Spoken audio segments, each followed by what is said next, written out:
তুই আমার পাশে কি করিস? আর আমার জামা কোথায়? আমি তো আপনার রুমে থাকতে চাইনি, আপনি নিজেই আমাকে বাধ্য করেছেন। আর তাছাড়া আপনি আমার বউ, আমি আপনার সাথে থাকতেই পারি।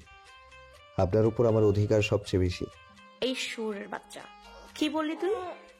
কোনো ছোট লোক আমার স্বামী হতে পারে না। আর তোকে না বললাম আমার কাছে স্বামীর অধিকার চাইবি না? আমার সব তো নষ্ট করে দিলি। আর কি বাকি রাখছোস? হ্যাঁ, আর আমি তোকে কি বাধ্য করেছি? কালকের ঘটনা ভুলে গেলেন নাকি? আপনার জন্যই সব হয়েছে। আর আমি আমার বউকে আদর করেছি, অন্য কাউকে না। আমি যদি জানতাম আপনি কালকে ওই রকম কিছু একটা করবেন, তাহলে কোনোদিনও আপনার সাথে যেতাম না। জানেন কালকে আপনার সাথে কি হয়েছিল? আমি কিচ্ছু শুনতে চাই না। আর তুই কুত্তার বাচ্চা আমার সাথে এমনটা করতে পারলি? আমি তোকে স্বামী হিসেবে মানি না বলে সুযোগ খুঁজছিলি, তাই না? আর যেই সুযোগ পেয়ে গেলি আর কাজে লাগিয়ে ফেললি।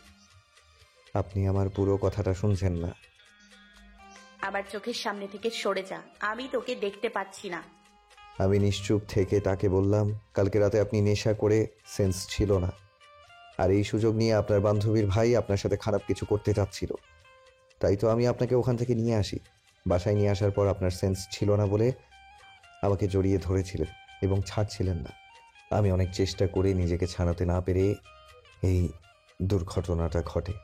এরপর রবি আমার সব কথা শুনে বলল, আমি তোর কথা বিশ্বাস করি না। তুই মিথ্যে কথা বলতেছিস আমার সাথে। তুই কি ভাবিস আমি কিছু বুঝি না?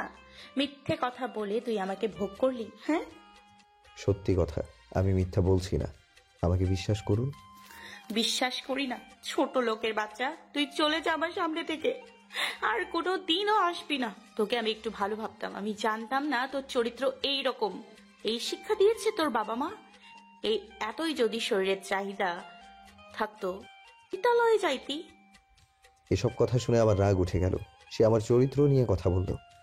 এতদিনে সবকিছু সহ্য করেছি শুধু ভালোবাসি বলে, কিন্তু আর না, এত কিছু আমি আর মেনে নিব না। রুবির জন্য আমার মনে যতটুকু ভালোবাসা ছিল তা আজ ঘৃণায় পরিণত হলো। আমি নিজেকে শান্ত করে রুবিকে বললাম, অনেক অপমান সহ্য করেছি শুধু তোকে ভালোবাসি বলে, কিন্তু তুই আমাকে এত বড় কথা বলতে পারলি? কি চাস তুই? আমি চলে যাব তোর জীবন থেকে, তাই না?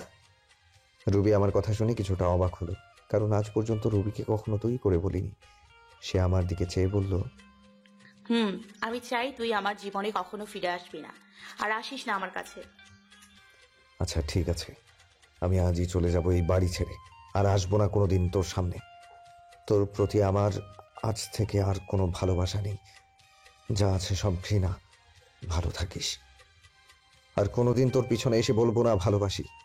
এ কথা বলে ব্যাগে প্রয়োজনীয় জিনিসগুলো নিলাম, সাথে রুবির একটা ছবি নিলাম। আমি রুবির রুম থেকে আমার সব কাপড় গুছিয়ে নিয়ে বেরিয়ে গেলাম ওর রুম থেকে। রুবি আমার যাবার পথ চেয়েছিল, তাতে আমার কি?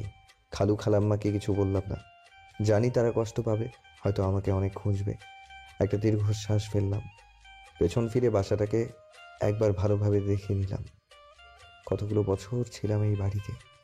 রুবির অবহেলায় আর আন্টি আঙ্কেলের ভালোবাসায় দিনগুলো কেটে যায়। এই বলে রাস্তায় আপন মনে হাঁটছি। ভাবতে পারিনি আমার জীবনে এমন একটা দিন আসবে। প্রিয় মানুষটির থেকে আলাদা হতে হবে। বিধাতা কেন আমাকে এমন পরীক্ষার সম্মুখীন করলেন? কেন এত অবহেলিত আমি রুবির কাছে? কেন বুঝে না ওকে সত্যি ভালোবাসি? তবে ওর থেকে দূরে গিয়েও যদি ও আমার ভালোবাসা বুঝতে পারে, তাহলে তাই করব। চলে যাব অনেক দূরে, আর আসবো না ওর কাছে। আর কাউকে ছোট লোক বলতে হবে না, আর কাউকে গালাগালি করতে হবে না। আর কালকের কথাগুলো ভাবতে লাগলাম, কি থেকে কি হয়ে গেল? সামান্য ভুলের জন্য এত বড় শাস্তি পেতে হচ্ছে। কালকে রাতে যদি নিজেকে একটু কন্ট্রোল করতে পারতাম, তাহলে আর এমন একটা সময় দেখতে হতো না। বুক ফেটে কান্না আসতে লাগলো। ভাবতে কেমন জানি লাগে, জীবনে পথ চলতে হবে একা। পাওয়া হলো না রুবির ভালোবাসা। বুক ফেটে কান্না আসতে লাগলো। ভাবতেই কেমন জানি লাগে, জীবনে পথ চলতে হবে একা। পাওয়া হলো না রুবির ভালোবাসা। আমি তো শুধু একটু ভালোবাসাই চেয়েছিলাম ওর থেকে, তার বদলে কি পেলাম? শুধু অবহেলা। কোথায় যাব, আমি কি করব, কিছুই মাথায় আসছে না। ভাবলাম এই শহরে আর থাকবো না, চলে যাব এই শহর ছেড়ে। যেই শহরে শুধু অবহেলা পেয়েছি সেখানে আর থাকবো না, আর ফিরে আসবো না এই শহরে, আর আসবো না রুবির কাছে, আপন জনের কাছে। এই কথা ভেবে চলে গেলাম রেল স্টেশনে। সেখান থেকে টিকিট কাটলাম সিলেটের। কিছু সময় পর ট্রেন ছেড়ে দিল। আমিও গিয়ে বসে পড়লাম ট্রেনে। ট্রেন চলছে আপন গতিতে, আর আমি ভাবছি আজ যদি আমার বাবা মা বেঁচে থাকতো তাহলে আর এই দিন দেখতে হতো না। মা বাবাকে খুব মিস করছি। কোথায় চলে গেলে তোমরা আমাকে একা করে? কেন নিয়ে গেলে না আমাকে? ছেড়ে গেলে এই নিষ্ঠুর পৃথিবীতে, যেখানে শুধু অবহেলায় পড়ছি আমি ধীরে ধীরে। আপনাদের তো পরিচয় দেয়া হয়নি। আমি হলাম আলিফ, বাবা মায়ের একমাত্র সন্তান। আমি যখন ক্লাস 10-এ পড়ি তখন আমার মা বাবা রোড অ্যাক্সিডেন্টে মারা যায়। ভাগ্যক্রমে আমি বেঁচে যাই। তারপর থেকে খালা খালুর বাড়িতে বড় হই, আর রুবি হচ্ছে তাদের একমাত্র মেয়ে। আমি অনার্স 3য় বর্ষে পড়ি, রুবিও। গল্পের সাথে সব কিছু জানতে পারবেন। আপনাদের সাথে কথা বলতে বলতে চলে আসলাম নিজ গন্তব্য সিলেট শহরে। ট্রেন থেকে নেমে পড়লাম। সাইনবোর্ডে তাকিয়ে দেখি এই জায়গার নাম চাঁদপুর। আমি কিছুক্ষণ স্টেশনে এক চেয়ারে বসে বসে খালা খালুর কথা ভাবছি। তারা আমাকে বাড়ি না দেখতে পেয়ে পাগলের মতো খুঁজছে হয়তো। আর রুবি হয়তো অনেক খুশি হয়েছে আমি তার জীবন থেকে চলে এসেছি বলে। আর কোনো ছোট্ট লোক তার পিছে ঘুরবে না। এসব কথা মনে পড়ছে আর দু চোখ বেয়ে শুধু পানি পড়ছে। তবে আমিও ভেবে নিয়েছি কোনোদিন নিজের শহরে যাব না, আর রুবিকে আমার এই চেহারা দেখাবো না। এখন একটা থাকার জায়গা করতে হবে, তারপর কলেজে ভর্তি হতে হবে। কিন্তু কে সাহায্য করবে আমাকে? আমি তো কাউকে চিনি না এখানে। এবার স্টেশন থেকে বেরিয়ে শহরের দিকে যাচ্ছি। এভাবে হাঁটতে হাঁটতে কখন যে রাত হয়ে যায় মনে নেই। আমি রাস্তার ল্যাম্প পোস্টের নিচে দাঁড়িয়ে আছি, আর তখনই দূরে দেখলাম একটা লোক গাড়ি থেকে নেমে দোকানে কিছু জিনিস নিয়ে গাড়ির কাছে যাচ্ছিল। আর তখনই লোকটা বুকে হাত দিয়ে রাস্তার মাঝে পড়ে গেল। আমি যেতে যাচ্ছিলাম, তারপর একটু ভেবে গেলাম লোকটির কাছে। লোকটিকে দেখে মনে হলো অজ্ঞান হয়ে গেছে।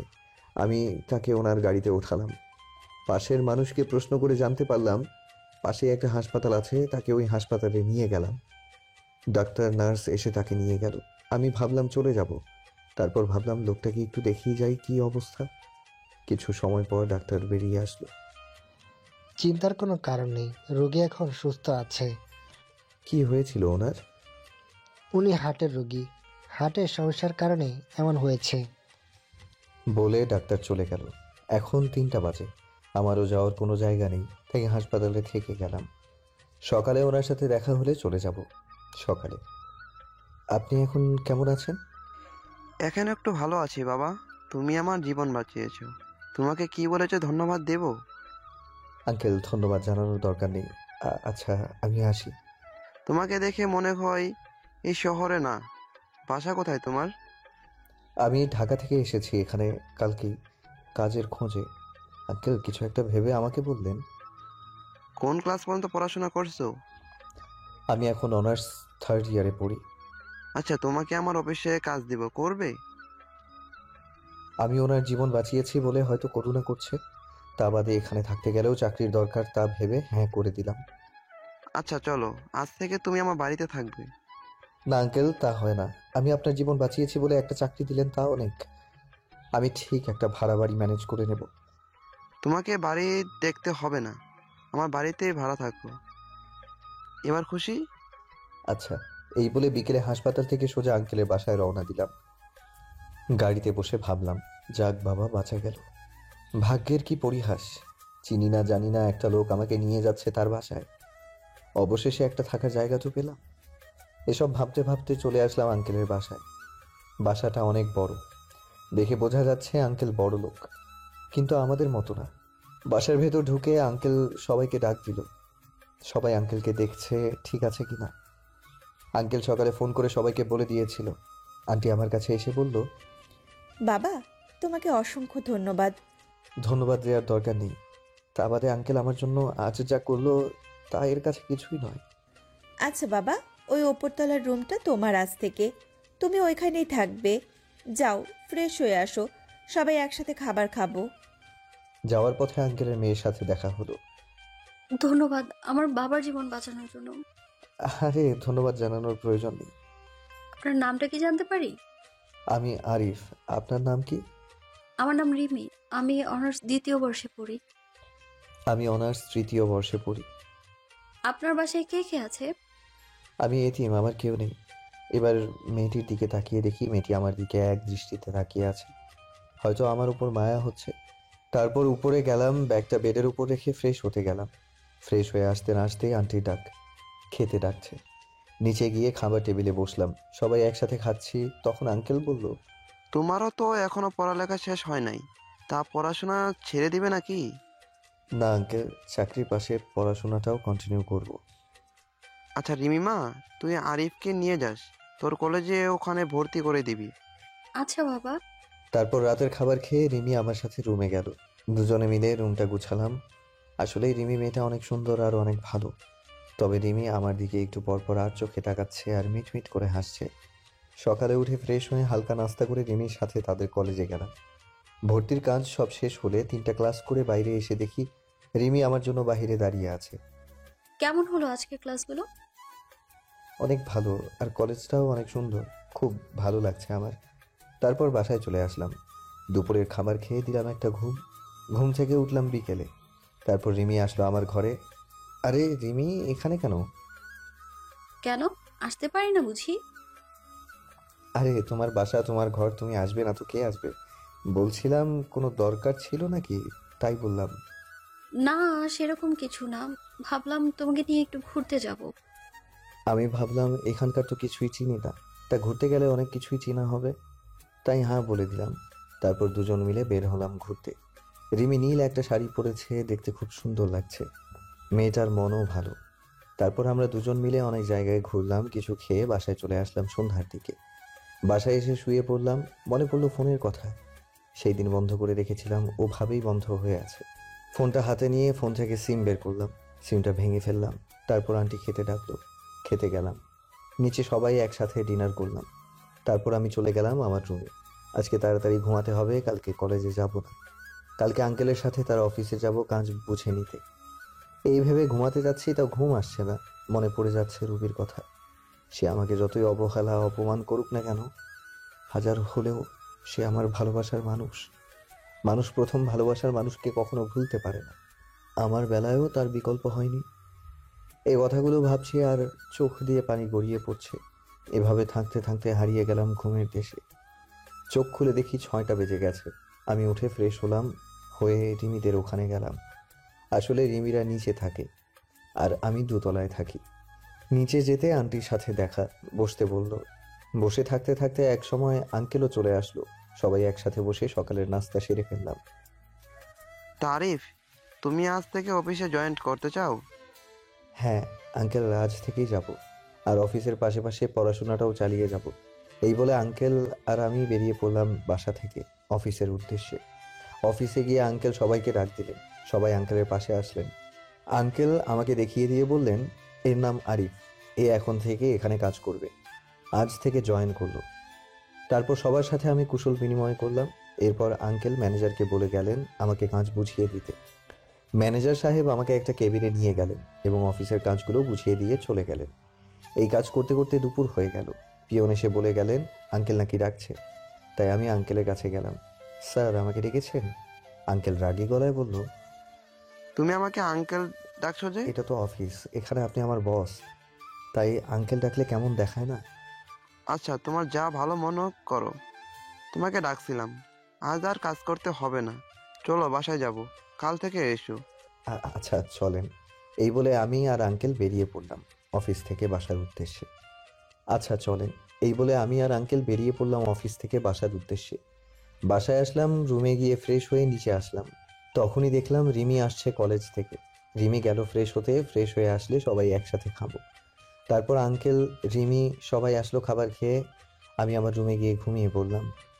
বিকেলে উঠে বাহিরে গেলাম নতুন সিম কিনতে হবে। আগের সিম নষ্ট করে ফেলেছি যাতে কেউ যোগাযোগ করতে না পারে।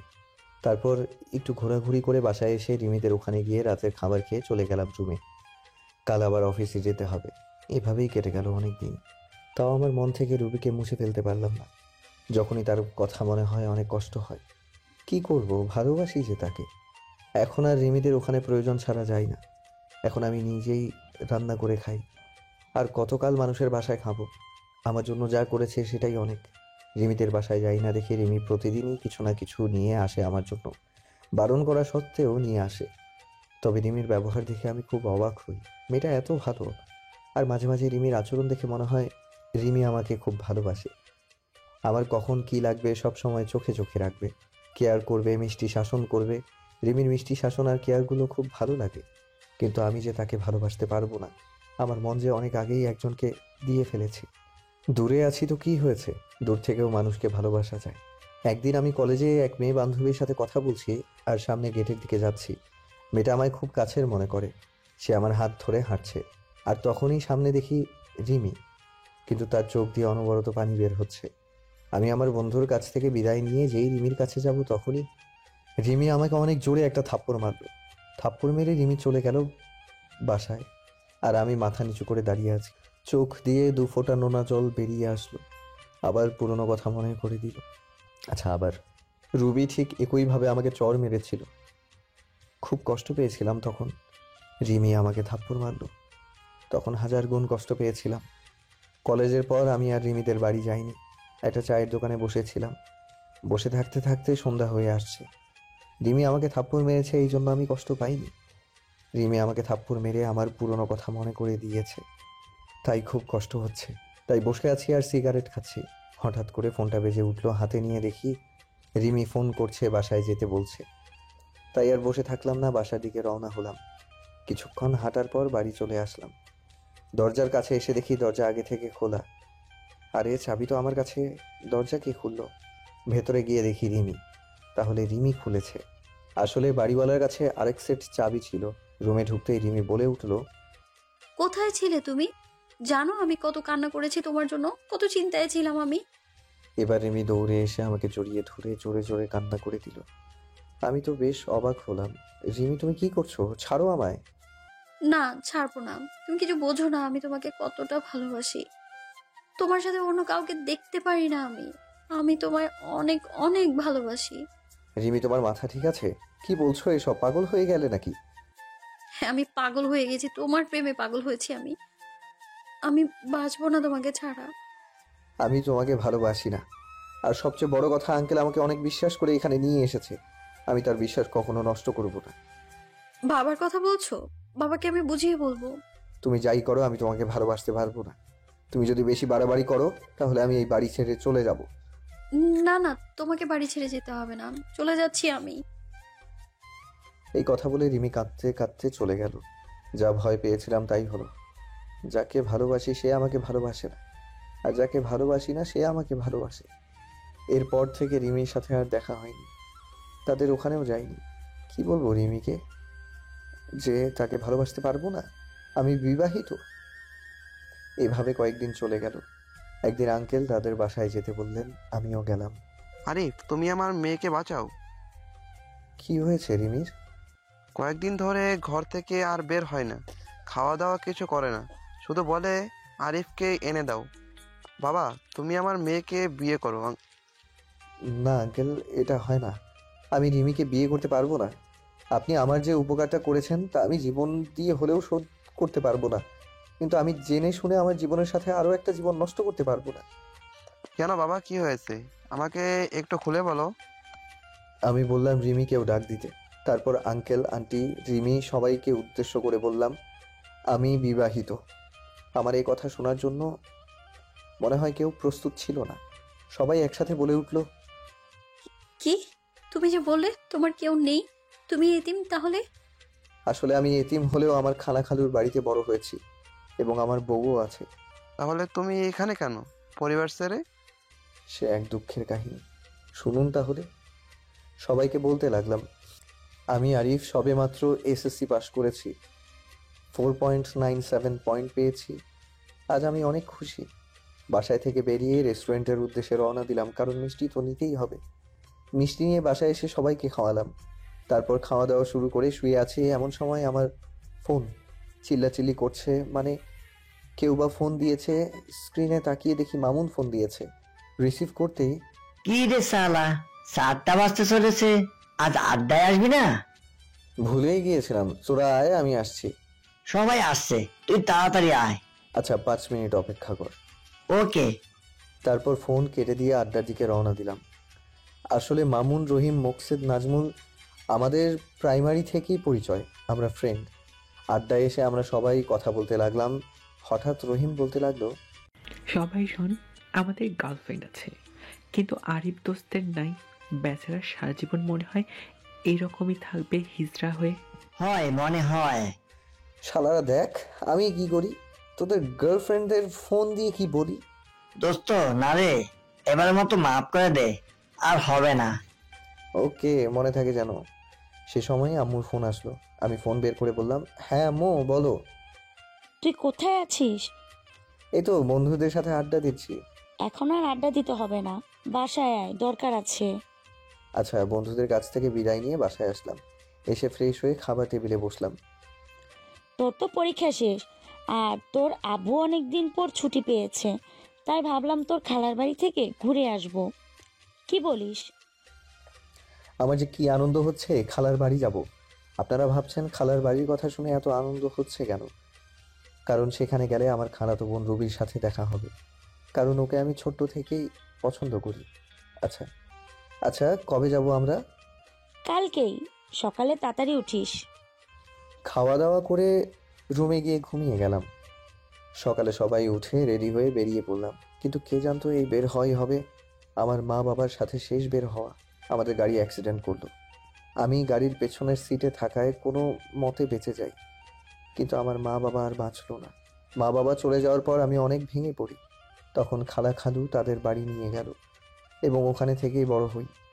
খালা আমাকে নিজের ছেলের মতোই ভালোবাসতো, কিন্তু রুবি যাকে আমি ভালোবাসি সে ছিল খুবই অহংকারী।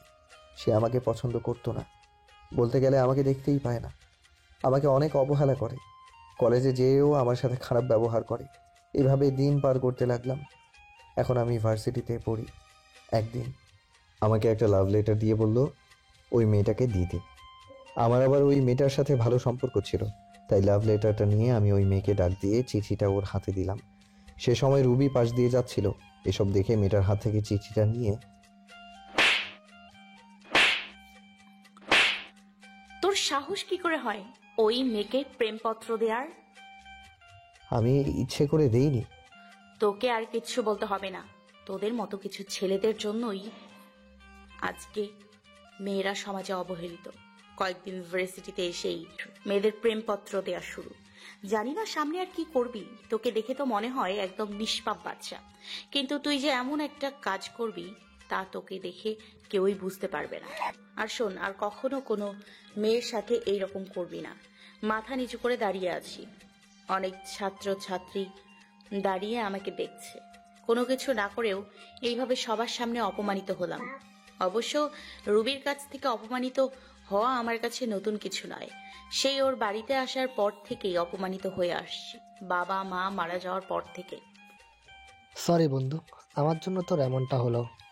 আর এসব কিছু মনে করিনি। চল, কলেজ থেকে বের হয়ে আসলাম আর ভাবতে লাগলাম রুবি কেন আমার সাথে এরকম আচরণ করে। বাসায় গিয়ে কিছু খেয়ে ঘুমিয়ে পড়লাম। পরের দিন ঘুম থেকে উঠতে একটু দেরি হয়ে গেছিল, তাই ভার্সিটিতে যেতে একটু দেরি হলো। কি ব্যাপার, এত দেরি হলো কেন? সরি স্যার, আর হবে না। আচ্ছা যাও। ক্লাস শেষ করে বাসায় চলে আসলাম। রুবি আমি এক ক্লাসেই পড়ি, কিন্তু ও আমার সাথে কথা বলে না, মনে হয় চিনিই না আমাকে। বাসায় আসতে আসতে 2টা বেজে গেল। বাসায় এসে দুপুরের খাবার খেয়ে ঘুমাতে গেলাম। বিকেলে বাহির থেকে ঘুরে এসে পড়তে বসলাম। 10টার দিকে খাবার খেয়ে ঘুমিয়ে গেলাম। ঘটনা ঘটল সকালে। আরিফ শোন, তোরা এখন অনেক বড় হয়ে গেছিস। আমি আর তোর খালু চাই তোকে রুবির সাথে বিয়ে দিতে। তোর কোনো আপত্তি আছে? আমি ভাবলাম সকালে আজ কার মুখ দেখে উঠেছিলাম যে খালা নিজে এসে বিয়ের কথা বলছে। আমি যেহেতু রুবিকে পছন্দ করি প্লাস ভালোবাসি, তাই আর না করলাম না। ভাবলাম রুবি ঠিক একদিন আমাকে ভালোবাসবে, আমার কোনো আপত্তি নেই, কিন্তু রুবি কি এই বিয়েতে রাজি হবে? সেটা তুই আমাদের উপর ছেড়ে দে। তারপর খালাম্মা চলে গেল। আমি জানতাম রুবি এই বিয়ে মানতে চাইবে না, কিন্তু খালা খালুর জোড়াজুড়িতে হ্যাঁ বলে দিয়েছে। দেখতে দেখতে আমাদের বিয়েটাও ভালোভাবে হয়ে গেল। আমি এখন যাচ্ছি বাসর ঘরে। ঘরে গিয়ে দেখলাম রুবি খাটের উপর বসে আছে। আমি কিছুটা সাহস নিয়ে গেলাম তার কাছে। যেই খাটে বসলাম আর রুবি বলতে শুরু করলো, ওই ছোট লোকের বাচ্চা, আমার কাছে একদম আসবি না, এখান থেকে চলে যা। রুবি, আমরা তো এখন স্বামী স্ত্রী। আমি তোকে স্বামী হিসেবে মানি না। আর তুই কি ভাবলি তোর মতো ছোট লোককে আমি বিয়ে করতে রাজি হব? বাবা মায়ের জোড়াজুড়িতে বিয়ে করেছি। রুবি, আমি তোমাকে অনেক ভালোবাসি, প্লিজ তুমি আমাকে মেনে নাও। দেখো, আমি তোমাকে অনেক সুখেই রাখবো। তোর মতো ছোট লোককে আমি ভালোবাসবো কোনো প্রশ্নই আসে না। আর তুই কোনো দিন আমার কাছে স্বামীর অধিকার খাটাতে আসবি না। এই কথাগুলো মা বাবা যেন জানতে না পারে। যা, মেঝেতে গিয়ে শুয়ে পড়। আমি একটা বালিশ নিয়ে নিচে শুয়ে পড়লাম। আমি জানতাম রুবি আমাকে মানবে না, কিন্তু কিছুদিন পর সব ঠিক হয়ে যাবে এই আশা নিয়েই থাকা। কিন্তু আমার ধারণা ভুল। দিন যাচ্ছে আর রুবি আমার প্রতি আরো খারাপ ব্যবহার করছে। রুবি কাপড় চেঞ্জ করছিল, আমি জানতাম না। হুট করে রুমে ঢুকতেই, এই কুত্তার বাচ্চা, রুমে আসতে গেলে নক করে আসতে বলছি না? না মানে আপনাকে খাওয়ার জন্য ডাকছে। এদিকে আয়। আমি ওর একটু কাছে গিয়ে দাঁড়ালাম। ঠিক তখনই রুবি আমাকে ঠাস ঠাস করে 2 গালে 2টো থাপ্পড় মারলো। থাপ্পড়গুলো অনেক জোরে মারলো, তাই ঠোঁট কেটে রক্ত বের হতে লাগলো। আর আমার চোখ দিয়ে পানি ঝরতে লাগলো। ভীষণ ব্যথা করছে। এরপর যদি রুমে আসিস তাহলে নক করে আসবি, যত সব ছোট লোক। এখন যা, আমি আসতেছি। আমি কিছু বললাম না। এটা আমার সাথে শুধু আজকে ঘটছে না, প্রতিদিনই আমার সাথে এরকম করে রুবি। ঠোঁটে ভীষণ ব্যথা করছে। ওয়াশরুমে গিয়ে ঠোঁটের রক্তগুলো মুছতে চাচ্ছি, কিন্তু হাত লাগাতে পারছি না। ভীষণ ব্যথা করছে। কোনো মতে ফ্রেশ হয়ে নিচে চলে আসলাম। নিচে গিয়ে দেখি রুবি খাওয়ার টেবিলে বসে আছে। আমিও গেলাম। আরে এদিকে আসো। জি খালু, বলেন। দাঁড়িয়ে আছো কেন? বসো, আমরা একসাথে খাবো। আমি রুবির দিকে তাকালাম। ও আমার দিকে আগুন চোখে তাকিয়ে আছে। আমি কিছু বললাম না, এখনো দাঁড়িয়ে আছে। কি হয়েছে আরিফ, তোকে বসতে বললো না? আসলে খালা আমাকে তুই করেই বলে, আমাকে নিজের ছেলের মতো ভাবেন। আমি এখনো দাঁড়িয়ে আছি আর রুবির দিকে চেয়ে আছি। রুবি শুধু রাগে। আরিফ, তোমাকে আমি বসতে বলছি, তুমি দিন দিন অবাধ্য হয়ে যাচ্ছ। খালু, বসছি। আমি যখন বসতে যাব তখনই রুবি চেয়ার থেকে উঠে দাঁড়িয়ে যায় আর বলতে লাগলো, এই ছোট লোকের সাথে আমি এক টেবিলে বসে খেতে পারবো না। তোমাদের মন চাইলে তোমরা খাও। কিসের ছোট লোক? ভুলে যাস না রবি, আরিফ কিন্তু তোর স্বামী। কিসের স্বামী? আমি মানি না। এই বলে রুবি না খেয়ে চলে গেল। খালা খালু দুইজন আমার দিকে অসহায় দৃষ্টিতে তাকিয়ে আছে। আমি মুচকি হেসে বললাম, খালু, আমি কিছু মনে করিনি রুবির কথায়। একদিন সব ঠিক হবে ইনশাল্লাহ। তাই যেন হয় বাবা। আয়, তোকে আমি নিজ হাতে খাইয়ে দিই। আমি আর কিছু না বলে চুপচাপ খেয়ে নিলাম। এরপর রুমে আসলাম। রুমে এসে দেখি রুবি খাটে শুয়ে আছে। আমি সোফায় গিয়ে শুয়ে পড়লাম। আব্বু আম্মুর কথা খুব মনে পড়ছে। আজকে যদি ওরা বেঁচে থাকতো তাহলে আর আমাকে এইরকম দিনগুলো দেখতে হতো না। আব্বু আম্মুর জন্য খুব খারাপ লাগছে, চোখে পানি চলে আসছে। তবে খালা খালুর মাঝে আমি আমার মা বাবাকেই দেখি। তারা আমাকে অনেক ভালোবাসে। কথাগুলো ভাবতে ভাবতে ঘুমিয়ে গেলাম। ফজরের আজান শুনে ঘুমটা ভেঙে গেল, তাই উঠে ফ্রেশ হয়ে নামাজ পড়ার জন্য মসজিদে গেলাম। চারদিকে হালকা হালকা আলো ফোঁটা শুরু করেছে। এরপর নামাজ পড়ে মোনাজাত করতে লাগলাম আব্বু আম্মুর জন্য। এক পর্যায়ে মনে পড়ে ছোটবেলার কথা। আব্বুকে ঘোড়া বানিয়ে তার পিঠে চড়া, আব্বুর সাথে স্কুলে যাওয়া। কান্না চলে এসেছে। বলতে লাগলাম, কেন তোমরা আমাকে একা করে চলে গেছো? তোমাদের সাথে নিলে না কেন? কেন রেখে গেলে এই নিষ্ঠুর পৃথিবীতে, যেখানে মা বাবা ছাড়া আর কেউ আপন নয়? কেন হলো আমার সাথে এইরকম? কেন আমাকে অবহেলা করে? কেন? কথাগুলো বলতে লাগলাম আর কান্না করতে লাগলাম। এরপর বাসায় চলে আসলাম। বাসায় ঢোকার সময় খালা আমাকে তাদের রুম থেকে ডাক দিলেন। রুমে গিয়ে দেখি খালা নামাজের বিছানায় বসে আছেন। আমি গিয়ে খালার পাশে বসলাম। আমার মাথায় হাত রাখলেন। রুবি তোকে খুব কষ্ট দেয়, তাই না রে? মুচকি হেসে বললাম, ও এমন কিছু না খালা, ভালোবাসার মানুষটাই তো কষ্ট দেয়, অন্য কেউ তো আর দেয় না।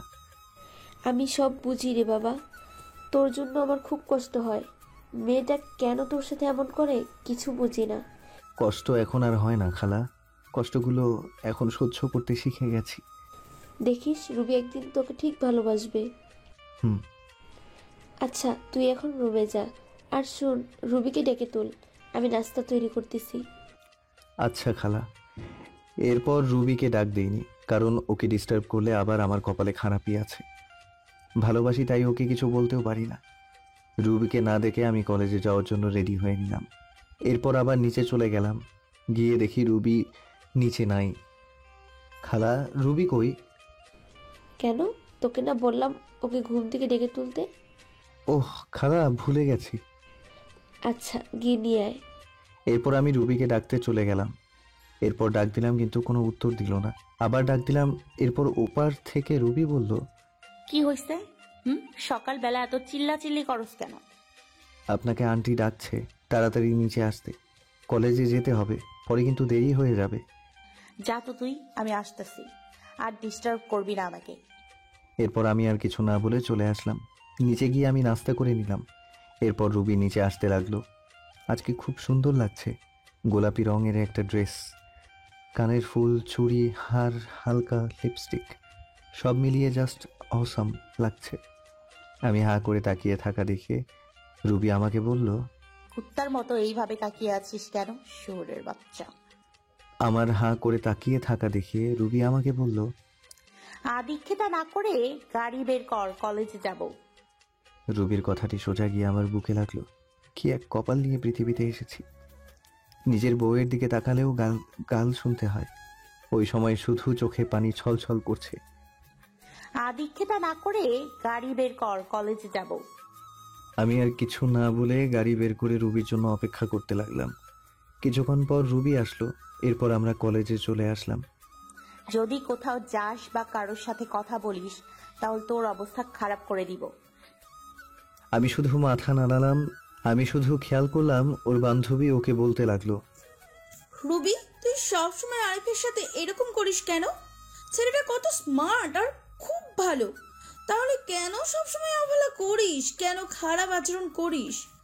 আর বড় কথা, ও এখন তোর স্বামী, তবু কেন সবসময় খারাপ ব্যবহার করিস? কিসের স্বামী? হ্যাঁ, আর তোকে আমি বলে রাখলাম, কোনোদিনও আমাকে কিছু শেখাতে আসিস না। আর এত যদি দরদ হয় তাহলে তুই ওই ছোট লোকটাকে বিয়ে করে নে, তাহলে আমিও উদ্ধার হব। আমিও তো চাই, কিন্তু জানি ও তোকে ভালোবাসে। আমি হাজার চাইলেও আমার হবে না, জানি, ওইটা আমি ভালোভাবেই জানি। আরিফ আমাকে ভালোবাসে, তুই কিভাবে জানিস? তোকে যদি ভালো না বাসতো তাহলে তোর এত অবহেলা সহ্য করতো না, তোর এত খারাপ আচরণ মুখ বুঝে সহ্য করতো না। আফসোস, আরিফের মতন কেউই আমার জীবনে এলো না। ভালোবাসা না ছাই, ছোট লোকের আবার ভালোবাসা। এই বলে ওরা ক্লাসে চলে আসতে লাগলো। তাই আমি তাড়াতাড়ি করে ক্লাসে চলে আসলাম। রুবির কথাগুলোতে খুব কষ্ট পেলাম। এরপর ক্লাসগুলো শেষ করে চলে আসলাম বাড়িতে। এইভাবেই দিন কাটতে থাকে। আর রুবির অবহেলা প্রতিনিয়ত সহ্য করতে হচ্ছে। ভালোবাসার মানুষটির অবহেলা কতটা কষ্টের তা যদি রুবি জানতো তাহলে আমাকে এইভাবে অবহেলা করতো না। বসে আছি নিজের রুমে, তখন রুবি আসলো আমার রুমে। আজ সন্ধ্যায় আমার এক বান্ধবীর জন্মদিনের পার্টি আছে, আমার সাথে তুইও যাইবি, তাই তাড়াতাড়ি রেডি হয়ে নিস। যদি দেরি করিস তাহলে তোর কপালে খারাপই আছে। আমি শুধু মাথা নেড়ে হ্যাঁ সূচক উত্তর দিলাম। এরপর সন্ধ্যায় রেডি হয়ে গাড়ি নিয়ে বাইরে অপেক্ষা করতে লাগলাম। আজকেও খুব সুন্দর লাগছে, কিন্তু এই সৌন্দর্য আর দেখা হলো না। তার থেকে মুখ ফিরিয়ে নিলাম। জানি আমাকে এইভাবে তাকিয়ে থাকতে দেখলে আবার গালি দিবে। কি হয়েছে, গাড়ি চালাচ্ছ না কেন? এই তো চালাইতেছি। আমাদেরকে কোথায় যেতে হবে? আমাদেরকে কোথায় যেতে হবে? চলতে থাক, আমি বলতেছি কোথায় যেতে হবে। এরপর রুবির কথা মতো গাড়ি নিয়ে চলে আসলাম রুবির বান্ধবীর বাসায়। ভেতরে গিয়ে এক জায়গায় বসে থাকবি, ওখানকার কেউ জানে না তুই আমার স্বামী, আর জানতেও যাতে না পারে, বুঝতে পারলি? আমি মাথা নাড়লাম। ভেতরে চলে গেলাম। গিয়ে রুবি ওর বান্ধবীদের সাথে কথা বলছে। আমি একটা সিটে বসে ওকে দেখছি। এক পর্যায়ে জন্মদিনের কেক কাটা হলো। জন্মদিনের পার্টি বলে কথা, সেখানে দেখলাম রুবির বান্ধবী সবাই মিলে ড্রিঙ্কস করছে। কিন্তু এ কি, রুবি তো এসব খায় না। আমি দেখলাম রুবিও ড্রিঙ্কস করছে। যাকগে, যা করার করুক, আমার কি। আমি আনমনে বসে আছি। বসে থাকতে থাকতে এক পর্যায়ে চোখ গেল রুবির দিকে। দেখছি রুবির সাথে একটা ছেলে ঢলাঢলি করছে। তা দেখে আমার মাথা পুরো গরম হয়ে গেল। রুবি প্রচুর ড্রিঙ্কস করায় কিছু বুঝতে পারছে না। ছেলেটা দেখছি রুবির সাথে খারাপ কিছু করার চেষ্টা করছে। তাই আর এসব না দেখতে পেয়ে চলে গেলাম ওর কাছে। গিয়ে সোজায় রুবির গালে একটা থাপ্পড়। শালা, আমার বউয়ের দিকে খারাপ দৃষ্টিতে তাকাস। মারতে মারতে প্রায় ছেলেটিকে আধমরা করে ফেলি। তখনই রুবির বান্ধবী, যার আজ জন্মদিন, এসে আমাকে আটকায়। বলে, ভাইয়া সরি, আমার ভাই এইরকম কাজ করবে আমি তা জানতাম না, ভাইয়া ক্ষমা করে দিন। এরপর ছেলেটির মুখ টিপে ধরে বলতে লাগলাম, তোর ভাগ্য ভালো, তোকে ছেড়ে দিলাম। আর শুনে রাখ, রুবি আমার, শুধুই আমার। ওর দিকে যে চোখ তুলে তাকাবে আমি ওর চোখ উপড়ে ফেলবো, মাইন্ড ইট। রুবি কিছু বলছে না, হয়তো বেশি ড্রিঙ্কস করার কারণে এইরকম হচ্ছে। তাই আমি রুবিকে কোলে তুলে নিয়ে নিচে চলে আসলাম, আর সবাই আমাদের দিকে তাকিয়ে আছে। এরপর গাড়ি করে রুবিকে নিয়ে আসলাম, গাড়ি থেকে রুবিকে নামিয়ে ওর রুমে নিয়ে আসলাম। এরপর তাকে খাটে শুইয়ে দিলাম। রুবি আমার গলা জড়িয়ে ধরে আছে। আমি কোনো মতে নিজেকে ছাড়িয়ে উঠতে চাইলাম, কিন্তু পারলাম না। এই কি করছেন, কি ছাড়েন আমাকে। তোমাকে আজকে ছাড়ছি না। মানে কি বলতে চান আপনি? দেখেন, আমাকে বলতে পারলাম না। হ্যাঁ আচ্ছা, দেখেন আমাকে বলতে পারলাম না। রুবি আমার আর ওর ঠোঁট এক করে নিল। আমি কিছু করতে পারছি না, আমার হাত পা ঠান্ডা হয়ে আসছে। আমি জানি রুবি এইসব কিছু নেশার ঘরেই করছে। আমার এইরকম করা ঠিক হবে না, তাই নিজেকে ছাড়াতে চাইলাম, কিন্তু পারছি না। রুবি আমাকে এখনো খুব জোরে জড়িয়ে ধরে আছে। আমিও ধীরে ধীরে দুর্বল হতে লাগলাম। আমিও রুবির ডাকে সাড়া দিলাম। রুবি আমার বউ, ওর ওপর আমার অধিকার আছে, আর যা হবার পরে দেখা যাবে। ধীরে ধীরে দুইজন তলিয়ে গেলাম ভালোবাসার গভীর সাগরে। সকালবেলা আমার ঘুম ভেঙে যায়। রুবি এখনো আমাকে জড়িয়ে ধরে আছে। আমি নিজেকে ছাড়িয়ে রুবির কপালে একটা চুমু দিলাম। আমার স্পর্শে রুবির ঘুম ভেঙে যায় এবং আমাকে দেখে চমকে ওঠে। তুই এখানে কি করিস? আমার পরনের কাপড় কোথায়? এরপর তো সবকিছু আপনারা জানেন কি হলো আমার সাথে। আর না জানলে প্রথম পর্বে দেয়া আছে, গিয়ে জেনে আসুন। আর বলতে পারলাম না। হাতে অনেক ব্যথা, 10 টাকা দেন তো মলম কিনবো, টাকা নাই। এরপর আমার সাথে রুবি কি করলো, আমি কেন বাসা ছেড়ে চলে আসলাম, সবকিছু আঙ্কেল আন্টি রিমি সবাইকে বললাম। আমি তাদের দিকে তাকাতেই বুঝতে পারলাম তারা মন খারাপ করে বসে আছে। তারপর রিমি বলল, তুমি রুবিকে ডিভোর্স দিয়ে দাও, আমি তোমায় বিয়ে করব। এ হয় না রিমি। রুবি আমাকে যতই অবহেলা করুক না কেন, আমি তাকে এখনো আগের মতোই ভালোবাসি। আমি তার জায়গা কাউকে দিতে পারবো না। তুমি এরকম করলে আমি আর এই বাড়িতে থাকবো না, চলে যাব দূরে কোথাও।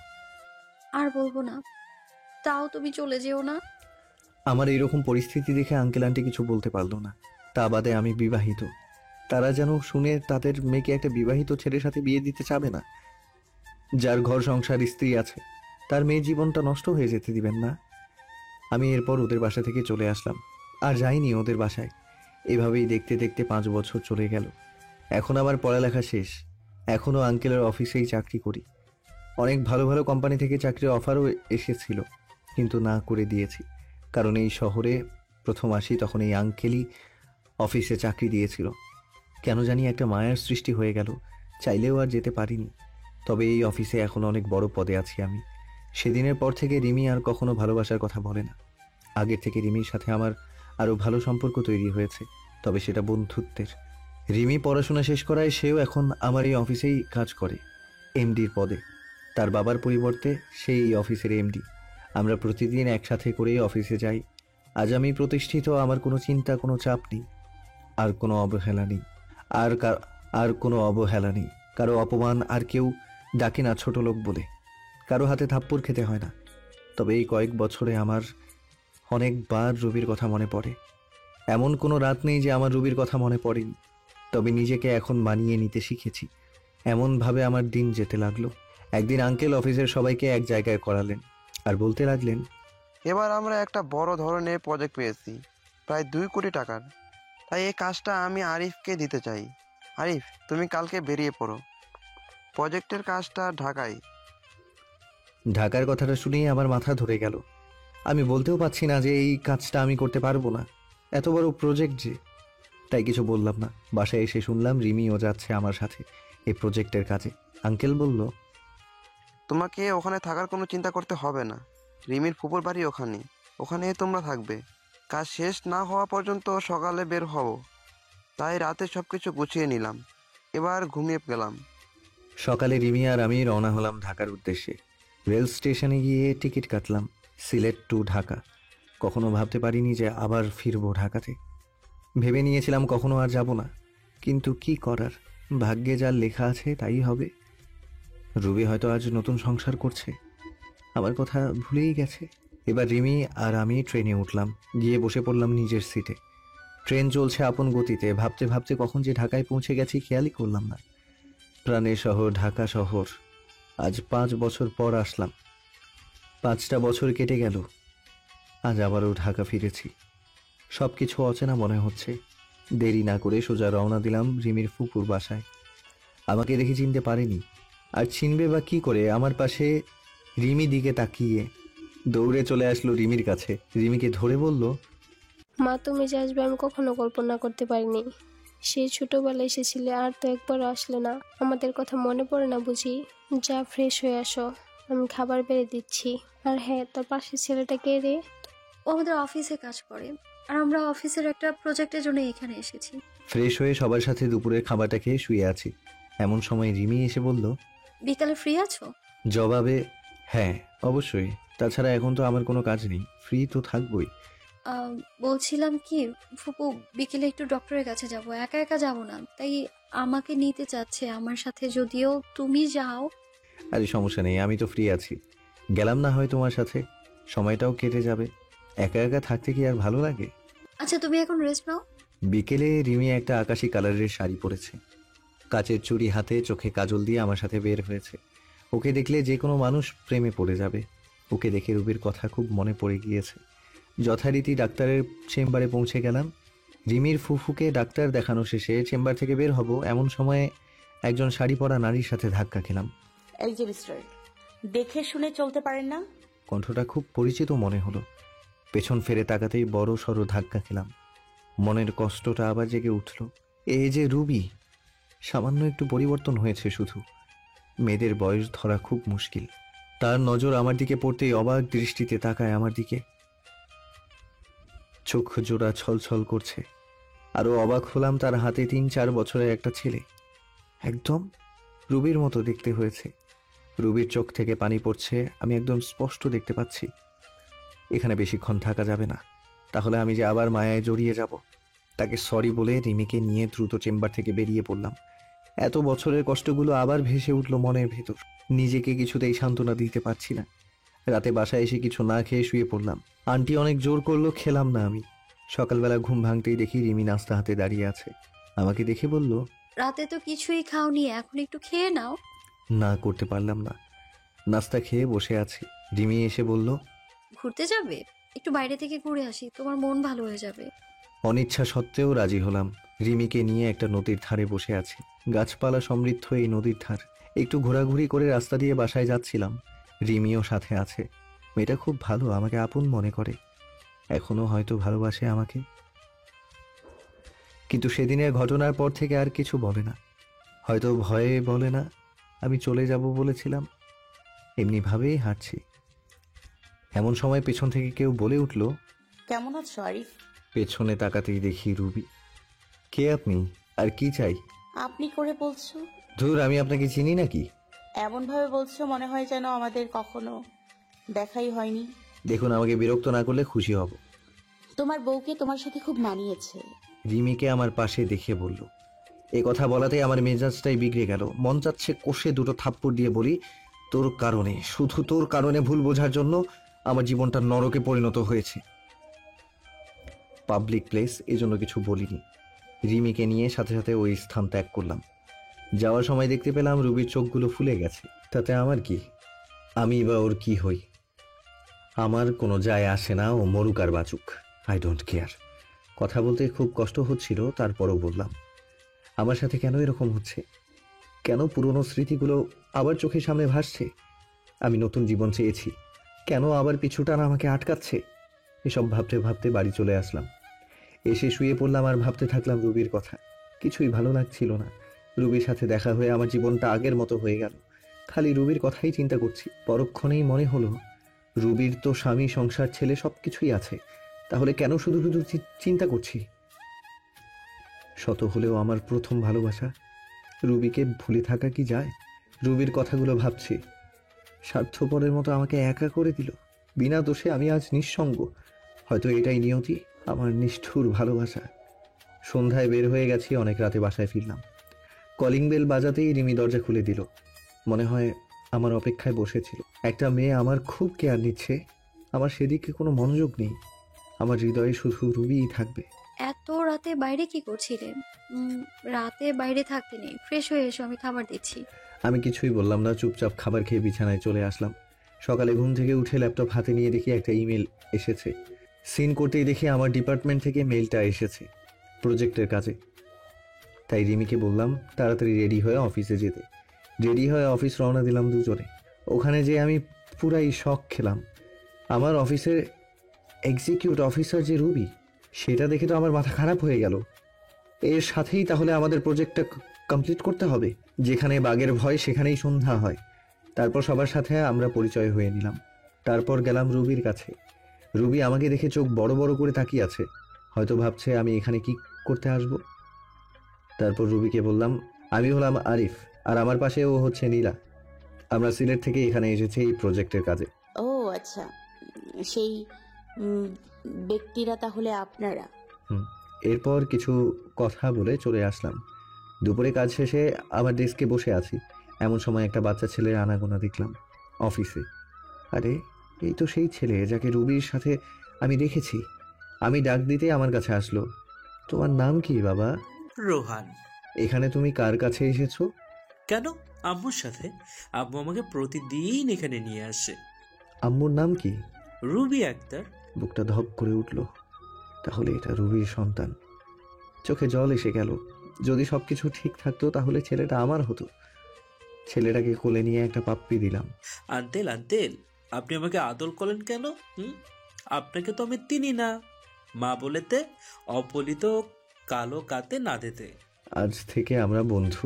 বলো মানুষ আবার বন্ধু হয় নাকি? হয় বাবা, হয়। আচ্ছা ঠিক আছে, এখন আম্মুর কাছে যাই, আম্মু না হয় বক্কা দিবে। আচ্ছা যাও। রুবির কাছে রোহান যে বলল, মা মা, আজ একটা লোক আমাকে খুব আদর করেছে আর বলেছে আমি নাকি তার বন্ধু। ও তাই বুঝি আমার সোনা বাবু? জানো মা, লোকটা খুবই ভালো আর অনেক সুন্দর। সুন্দর মানুষকে সুন্দরই বলে বাবা। মা, স্কুলে প্রতিদিন সবার বাবা আসে, তাদেরকে কত আদর করে। আমার বাবা আর আসবে না মা?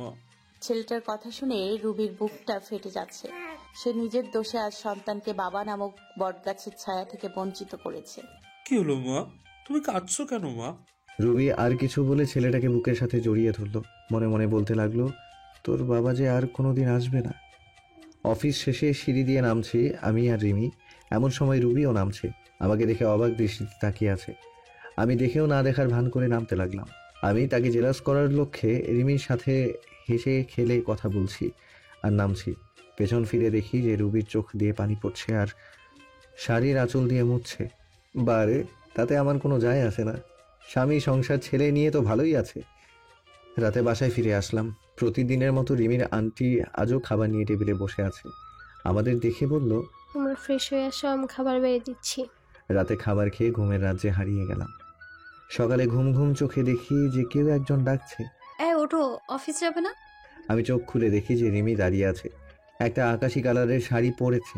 শাড়িতে অনেক সুন্দর লাগছে। ও মনে হয় অফিস যাওয়ার জন্য একেবারে রেডি হয়ে আছে। আসলে অ্যালার্ম বাজে নাই তো আজকে, তাই একটু দেরি হয়ে গেছে। ওয়াশরুম থেকে ফ্রেশ হয়ে নিচে এলাম। দেখি যে আন্টি আর রিমি খাবার টেবিলে বসে আছে। আন্টির পরিবার আর আন্টি, আর কেউ নেই। মানে আঙ্কেল অফিসের কাজে বাইরে গেছেন, আর তার ছেলে বিদেশি অফিসে চাকরি করে, তাই বিদেশে থাকে। তাই বাসায় এখন আন্টি ছাড়া আর কেউ নেই। আমিও নাস্তা টেবিলে বসে পড়লাম। খাবার শেষ করে রেডি হয়ে রিমিকে নিয়ে বের হলাম। রিমি নাকি আজ রিক্সা করে যাবে, তাই একটা রিক্সা নিলাম। রাস্তায় দেখলাম রুবি গাড়ি করে অফিসে যাচ্ছে। রেড সিগন্যালে গাড়িগুলো আটকে পড়েছে। আমাদের রিক্সা নিয়ে ওর গাড়ির সাথে দাঁড়ালাম। আমার সাথে রিমিকে দেখে মুখটা মলিন হয়ে যায়। শাড়ির আঁচল দিয়ে যে বারবার চোখ মুছছে তা আমার দৃষ্টি এড়ায়নি। রিমিকে নিয়ে সোজা অফিসে চলে আসলাম। অফিসে এসে দেখলাম রুবি আমার কেবিনের সামনে দাঁড়িয়ে আছে। তাই আমি রিমির সাথে হেসে হেসে কথা বলা শুরু করে দিলাম। আমিও ভাবছি একটু ঝাল না দিলে কি আর হয়। আমি সোজা রিমির গা ঘেঁষে বসে পড়ি আর হেসে হেসে কথা বলা শুরু করি। কথা বলছি আর রুবির দিকে তাকিয়ে দেখি একেবারে তেলে বেগুনে ফুলে উঠছে। ও রাগ করলে আমার কি? রাগ সামলাতে না পেরে বলল, এটা অফিস, কোনো রোম্যান্সের জায়গা নয়। রিমি দেখো না অফিসার ম্যাডাম কি বলে। আরিফ, তুমিও না। এ কথা বলে রুবি চলে গেল। আমি ভেবে পাচ্ছি না রুবি আমায় দেখে ওরকম ব্যবহার করছে কেন। তার তো স্বামী আছে। আমি একটু মজা দেখাতে রুবির পিছে পিছে রুবির কেবিনের সামনে যেতেই শুনতে পেলাম, মা মা আগামীকাল স্কুলে স্যাররা বলেছে মা বাবাকে নিয়ে যেতে। তুমি তো প্রতিবারে বাবাকে নিয়ে যাও না। রুবির ছেলের এইরকম কথা শুনে আমার জানার আগ্রহ হচ্ছে। রুবির ছেলে বলল তার বাবা নাকি তাকে স্কুলে নিয়ে যায় না। রুবির স্বামী কোথায়? কে বা রুবির স্বামী? না, আর ভাবতে পারছি না, আমাকে একটু খবর নিতে হবে।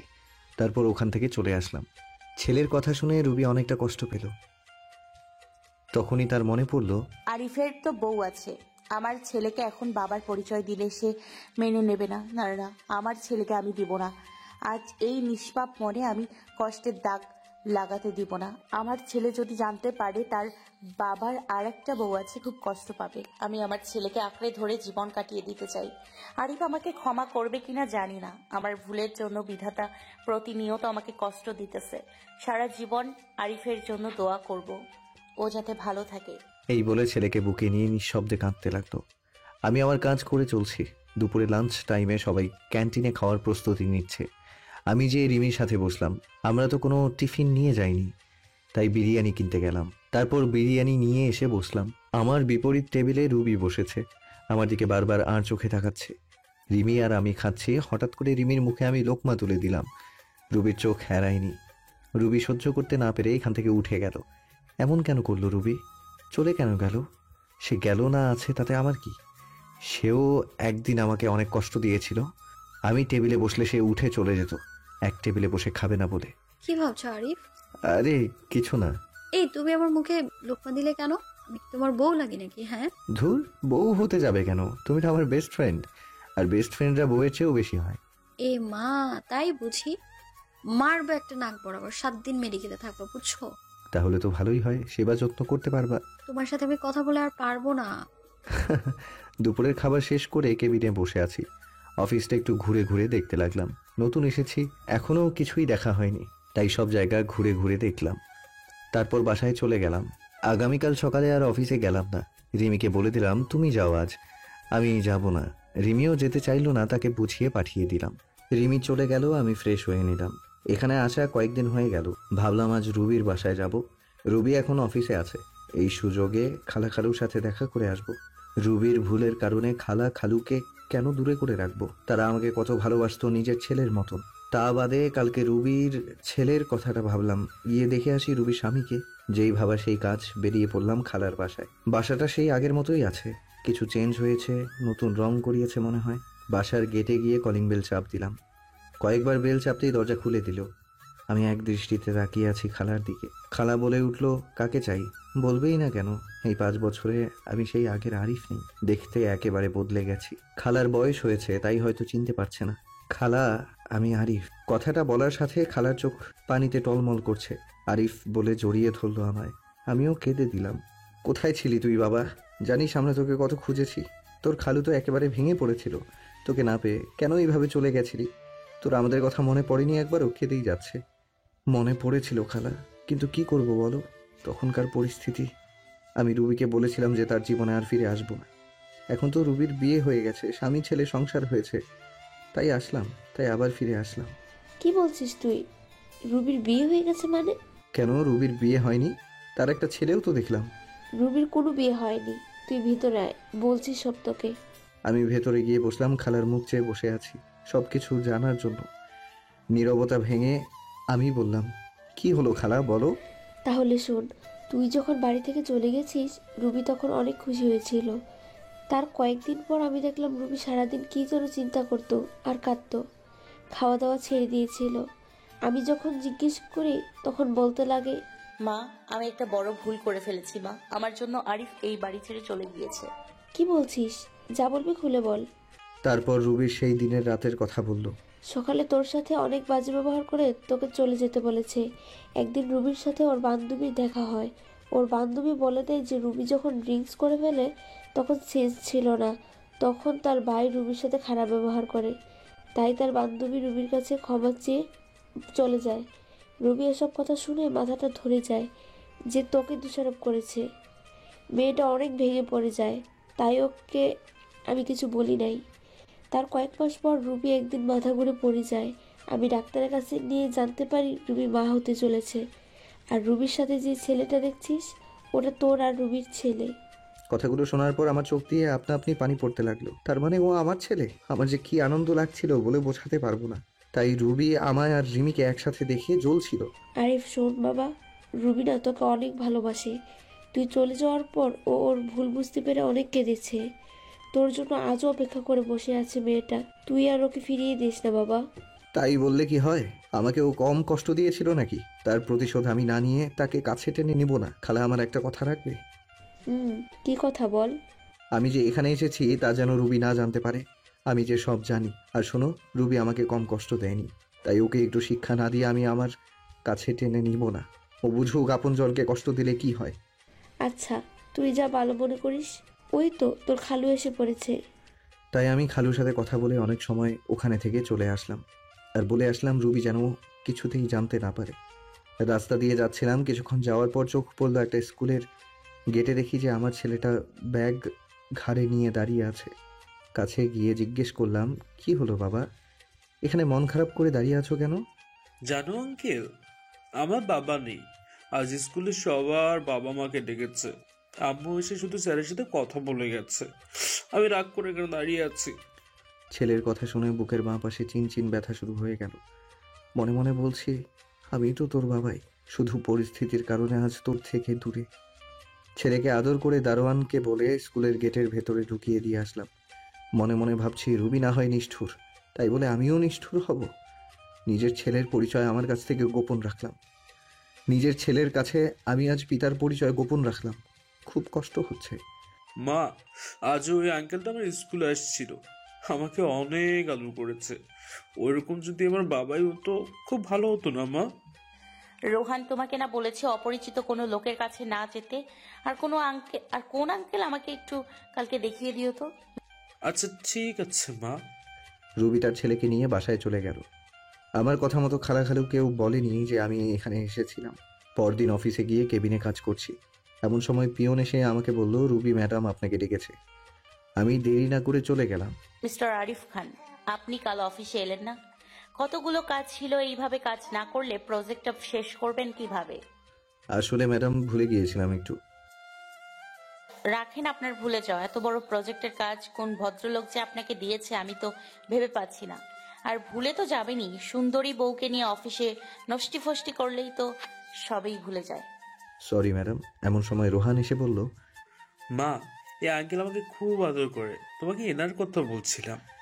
রুবি জিজ্ঞাসাসূচক দৃষ্টিতে আমার দিকে তাকালো। আমি তার মুখে একটু খুশির ছাপ দেখতে পাচ্ছি। তারপর আবার কঠোর রূপ ধারণ করলো। তোমাকে না বারণ করেছি অপরিচিত ফালতু লোকের কাছে না যেতে? আমার দিকে তাকিয়ে কথাটা বলল। মা, আঙ্কেল খুব ভালো। তুমি ফালতু বলছো কেন? চুপ, একদম চুপ। বেশি পাকনা হয়ে গেছো না? আর এই যে মিস্টার আরিফ, আপনি আমার ছেলের সাথে আর মিশবেন না, এই বলে দিলাম। মুহূর্তের মধ্যে মনটা খারাপ হয়ে গেল। ফালতু কি আমি নাকি তুমি নিজেই রুবি? খুব বলতে ইচ্ছা করছে, রুবি কি দেখেছো তুমি আমার মাঝে ফালতুর মতো কার্যকলাপ? বলতে গিয়ে আর বললাম না। কেবিন থেকে এক বুক হতাশা নিয়ে বেরিয়ে আসলাম।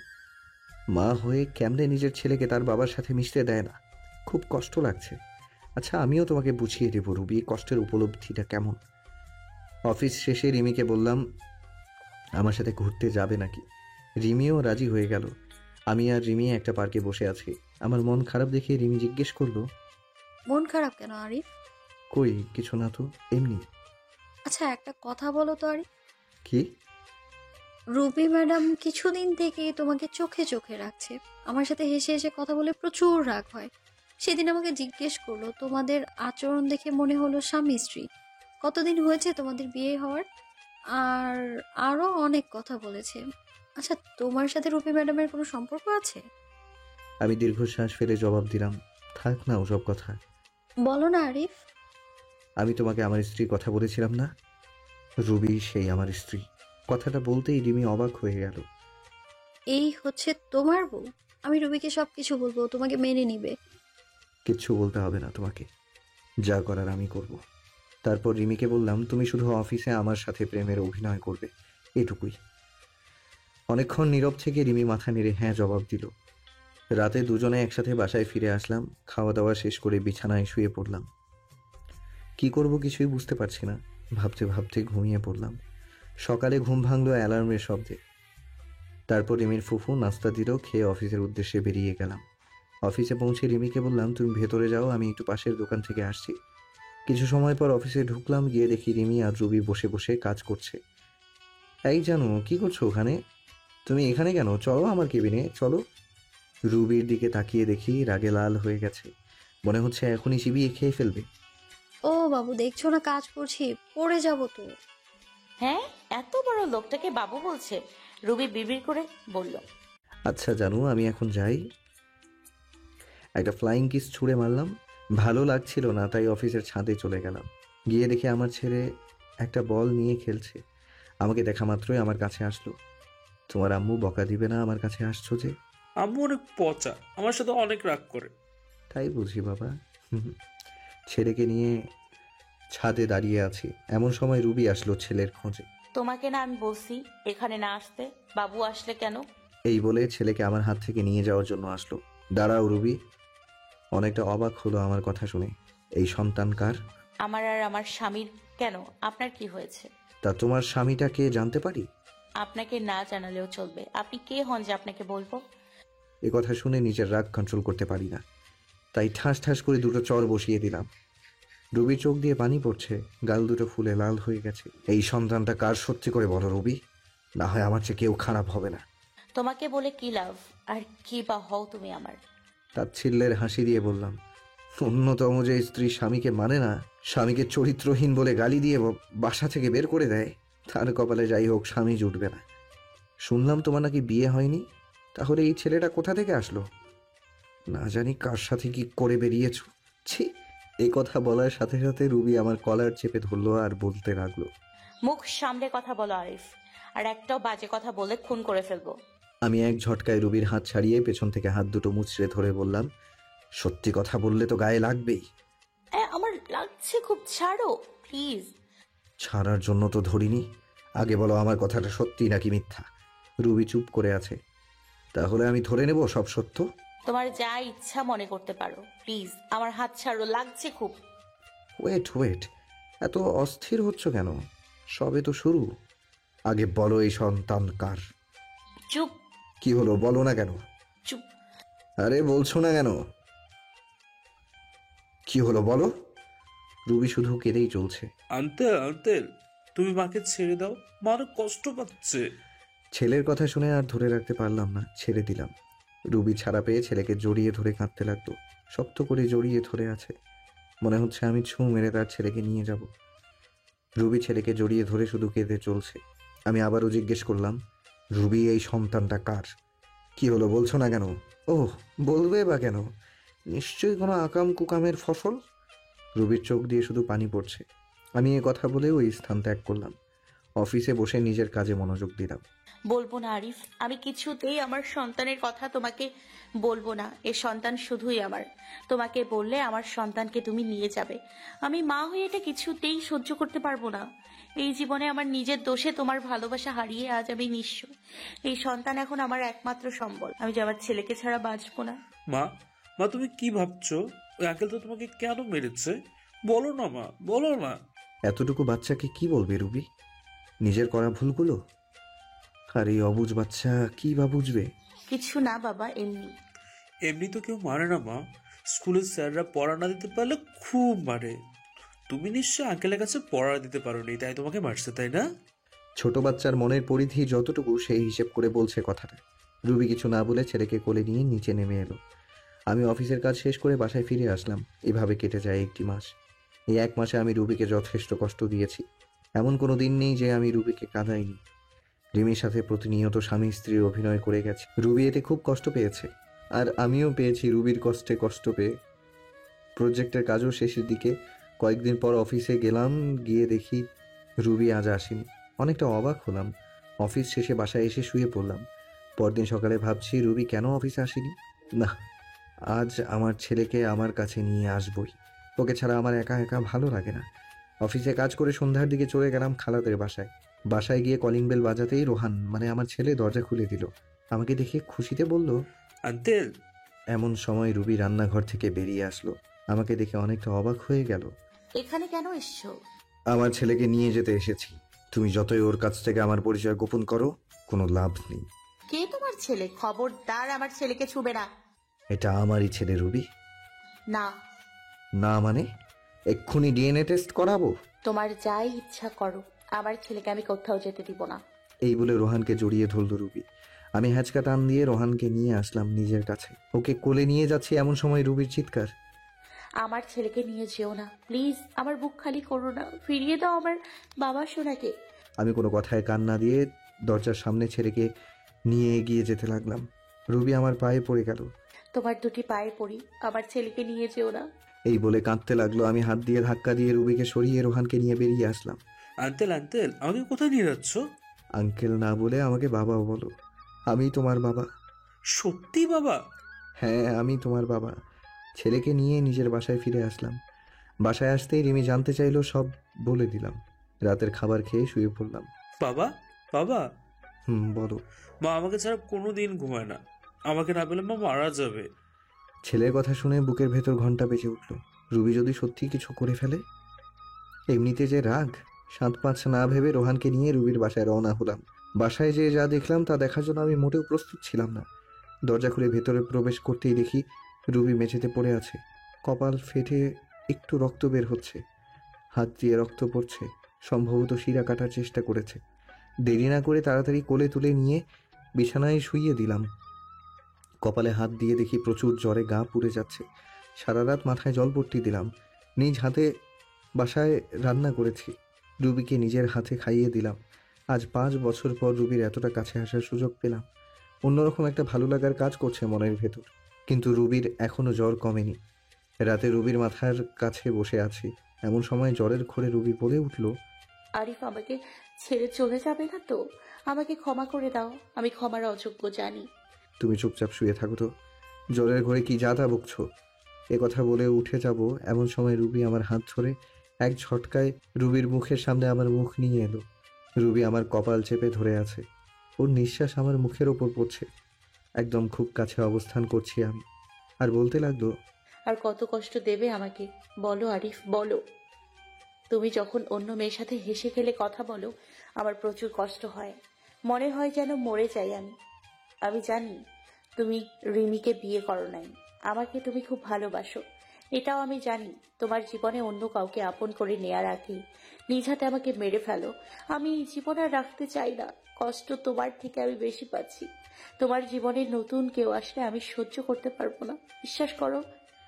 এতদিন তোমাকে ছেড়ে থাকতে অনেক কষ্ট হয়েছে। আমি যখন আমার ভুল বুঝতে পেরেছি, সেদিন থেকে আমি তিলে তিলে শেষ হয়ে যাচ্ছি। এই 5 বছর প্রতিদিন আমি তোমার পথ চেয়ে বসে থাকতাম তুমি আসবে বলে, কিন্তু দেখো তুমি আসতে 5টি বছর লেগে গেল। আর যখন এলে তখন রিমিকে নিয়ে এলে। আমি ভেবেছিলাম তুমি বিয়ে করেছো, রিমি তোমার বউ। জানো, ওই দিন আমি আত্মহত্যা করতে গিয়েছিলাম, শুধুমাত্র আমার ছেলের কথা ভেবে করিনি। এই বলে রুবি চোখের জল ফেলতে লাগলো। আমাকে শক্ত করে নিজের বুকের সাথে জড়িয়ে আছে। আমি আর ছাড়াতে পারলাম না। হয়তো জ্বরের ঘোরে এসব বলছে। এসব ভাবতে ভাবতে কখন যে ঘুমিয়ে গেছি টেরই পেলাম না। সকালে ঘুম ভেঙে দেখি যে রুবি আগের মতো আমাকে জড়িয়ে ধরে শুয়ে পড়েছে। রুবির থেকে নিজেকে ছাড়িয়ে ওর কপালে হাত দিয়ে দেখি এখন আর জ্বর নেই। একটা স্বস্তির নিঃশ্বাস ফেললাম। রুবিকে না ডেকে ফ্রেশ হয়ে অফিস চলে গেলাম। আসলে খালাখালু কেউ বাড়িতে নেই, তারা নাকি গ্রামের বাড়িতে গেছে। সন্ধ্যায় রুবির বাসায় আসলাম। রুবির কোনো কথাবার্তা নেই, চুপচাপ আমাকে খাবার বেড়ে দিচ্ছে। আমি খেয়ে দিয়ে ছেলেকে আদর করে চলে আসবো এমন সময় রুবির ডাক। আরিফ। বলো রুবি। তোমার কাছে একটা জিনিস চাইবো, দেবে? ধরে নাও, আমার জীবনে এটা শেষ ইচ্ছা। মনের ভেতর ওলটপালট হয়ে গেছে কথাটা শোনার পর থেকে। চাপা কণ্ঠে জবাব দিলাম, কি জিনিস? একটা রাত, শুধু একটা রাত তোমার কাছে স্বামীর অধিকারটুকু চাই। জীবনের কিচ্ছু চাইবো না, শুধু একটা রাত চাই। কি বলছো এসব? তোমার মাথা ঠিক আছে তো? প্লিজ না করো না, আমার এই অপূর্ণ ইচ্ছাটা পূরণ করো। এই বলে রুবি আমার দিকে এগিয়ে আসলো। সকালবেলা ঘুম থেকে উঠে দেখি রুবি নেই। কিন্তু রুবি নেই, আমার ছেলেটা পাশের রুমে দেখলাম। বাসায় তন্ন তন্ন করে খুঁজলাম, কিন্তু কোথাও নেই। গেলটা কই? আমার মনে হচ্ছে রুবিকে আমি হারিয়ে ফেলেছি। আমার নিঃশ্বাস বন্ধ হয়ে আসছে, মনে হচ্ছে দম বন্ধ হয়ে এক্ষুনি মারা যাব। রুবিকে খুঁজতে খুঁজতে টেবিলের দিকে চোখ পড়লো, দেখলাম একটা চিঠি। চিঠিটা খুলে পড়তে লাগলাম। আরিফ, তুমি যখন এই চিঠিটা পাবে, হয়তো আমি তোমার থেকে অনেক দূরে চলে যাব। আমি জানি তুমি আমাকে হয়তো কখনো ক্ষমা করতে পারবে না। তোমার ওপর আমি যে দুর্ব্যবহার করছি তা হয়তো ক্ষমার অযোগ্য। আমি রাতে তোমার কাছে স্ত্রীর অধিকার চেয়েছিলাম, তা তুমি দিয়েছো, তাতে আমি অনেক খুশি। চলে যাচ্ছি তোমার জীবন থেকে, আর আসবো না। কোথায় যাচ্ছি তা আমি নিজেও জানি না। আর হ্যাঁ, তোমার ছেলেকে তোমার কাছেই রেখে গেলাম। ওকে তুমি নিজের মতো করে বড় করো, আর রিমিকে বিয়ে করে নিও। ভালো থেকো। চিঠিটা পড়ে আমার দু চোখ দিয়ে পানি পড়েই যাচ্ছে। মনে হচ্ছে আমার ভেতর থেকে কেউ কলিজা টেনে ছিঁড়ে বের করে নিচ্ছে। আর দেরি না করে বেরিয়ে পড়লাম। যাওয়ার সময় দেখি খালু চলে এসেছে, আমার দিকে তাকিয়ে বলল, কি হয়েছে? আমি শুধু বললাম, রোহানকে দেখে রেখো, বলে বেরিয়ে গেলাম রাস্তায়। গোটা রাস্তা পাগলের মতো এপাশ ওপাশ খুঁজতে লাগলাম। প্রায় অনেক জায়গা খোঁজা শেষ করে এবার আশা ছেড়েই দিয়েছি, হাঁপিয়ে রাস্তায় বসে পড়লাম। কিছু সময় নিচে বসে থাকার পর সামনে চোখ পড়ল বাস স্টেশনের বেঞ্চের মেয়েটির দিকে। রুবির মতো। আমি ভুল দেখছি না তো? চোখ ডোলে দেখলাম না, সত্যি রুবি বসে আছে, নিচের দিকে তাকিয়ে কান্না করছে। বাস এত সকালে ছাড়েনি, তাই মনে হয় বাসের অপেক্ষায় বসে আছে। আমি আর দেরি না করে দৌড়ে চলে গেলাম রুবির কাছে। গিয়ে বললাম, রুবি। আমার দিকে চেয়ে আবার মাথা নিচু করে আছে। রুবি, তুমি এইভাবে চলে আসলে কেন? কি হলো, কথা কানে যাচ্ছে না? বলো। মাথাটা খারাপ হয়ে গেল। বেঞ্চের থেকে টেনে দাঁড় করিয়ে দিলাম এক থাপ্পড়। গালে হাত দিয়ে আমার দিকে ছলো ছলো চোখে তাকিয়ে কেঁদেই যাচ্ছে। আমার আর তার কান্না সহ্য হলো না। টান দিয়ে বুকের সাথে মিশিয়ে নিলাম। কি ভেবেছ নিজেকে? যখন তখন আমাকে কষ্ট না দিয়ে তোমার ভালো লাগে না, তাই না? জানো না আমি তোমাকে কতটা ভালোবাসি? আর কি বললাম, আমি রিমিকে বিয়ে করে নিব, তাই না? যদি রিমিকে বিয়েই করতাম তাহলে 5 বছর আগেই করতাম। আমার হৃদয়ে শুধু তুমি আছো, সে জায়গা আমি কাউকে দিতে পারবো না। শুধুমাত্র সামান্য ভুল বোঝার কারণে আজ আমাদের এই পরিণতি, সম্পর্ক ভাঙনের পথে। কিন্তু রুবি, একবারের জন্যই কি আমাকে বিশ্বাস করতে পারোনি সেদিন? নাকি তোমার ব্যর্থতা? রুবি ফুপিয়ে ফুপিয়ে কাঁদছে, চোখের জল মুছে দিতে আমাকে জড়িয়ে ধরে কেঁদে চলছে। আমাকে অনেক শক্ত করে জড়িয়ে ধরে আছে, মনে হচ্ছে আমাকে কেউ ছিনিয়ে নিয়ে যাবে। আমাকে ক্ষমা করে দাও আরিফ। তুমি ক্ষমা না করলে আল্লাহ আমার উপর নারাজ হবে। আমি নিজেই স্বামীকে অনেক কষ্ট দিয়েছি। এই বলে আবার কাঁদতে লাগলো। আমি চোখের জল মুছে দিয়ে বললাম, পাগলি, এতে ক্ষমা চাওয়ার কি আছে? তোমার আরিফ তোমার উপর কোনো রাগ করেনি, তোমার উপর অসন্তুষ্ট হয়নি। কথা দাও এভাবে ভালোবেসে যাবে তো সারা জীবন। এইভাবেই ভালোবেসে যাব। তারপর দুজনে বাসায় চলে আসলাম। এরপর খালুর সাথে কথা বলতে বলতে রাতের খাবার খেয়ে নিলাম। আজ খালু অনেক খুশি আমাদের মিল হওয়া দেখে। খাবার শেষে রুমে আসলাম, অপেক্ষা করছি রুবি আসার জন্য। কিছু সময় পর রুবি রুমে আসতে তাকে জড়িয়ে ধরলাম। কি করছো কি? ছাড়ো বলছি। আজ তো আর ছাড়ছি না। কাল তুমি স্ত্রীর অধিকার বুঝিয়ে নিয়েছো, আজ আমি স্বামীর অধিকার বুঝিয়ে নেব। এমন সময় দরজা খোলা থাকায় আমার ছেলে ঘরে আসলো। তোমরা কি করছো? হে প্রভু, হে হরিরাম, কৃষ্ণ জগন্নাথ প্রেমানন্দে। ইয়ে ক্যা হুয়া? ছেলের মুখে এমন কথা শুনে আমি কি বলবো? রবি তো আমার বুকে মুখ লুকিয়ে আছে। আসলে তোমার আম্মুর খারাপ লাগছিল তো, তাই। থাক, আর বলতে হবে না। আমি গেলাম নানুর রুমে, তোমরা থাকো। যা ভাবার ভাবুক, অনেকদিন পর বউকে পেয়েছি, সময় নষ্ট করলে চলবে না। তারপর রবিকে জড়িয়ে ধরে, ভালো থাকুক তাদের প্রেমের বন্ধন, দোয়া করি যাতে সুখে থাকে।